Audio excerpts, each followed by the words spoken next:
கிராண்டான ஒரு டிசைனர் சாரீ பார்த்துட்டு இருக்கோம். ரொம்ப ரொம்ப கம்ஃபர்டபுளான மெட்டீரியல். ஃபுல்லாவே வந்து ஃபாயில் பிரிண்ட், கோல்டு ஃபாயில் பிரிண்ட்ல கொடுத்துருக்காங்க. அண்ட் இதான் பல்லு. ஃபுல் சாரியுமே வந்து செல்ஃப் டிசைன் தான். கம்ப்ளீட்டா வந்து இதே பேட்டர்ன்ஸ் தான் உங்களுக்கு வந்து வரும்.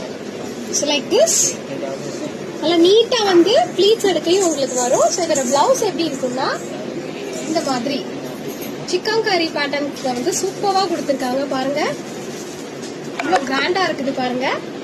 இந்த கலர்ஸ் பாத்திரலாம். ஸ்கை ப்ளூ, கிரீன் பாருங்க சூப்பரா இருக்கு பாருங்க. எந்த கலர் வேணுமோ ஸ்கிரீன்ஷாட் பண்ணி டக்குனு உங்க ஆர்டர் புக் பண்ணிக்கோங்க.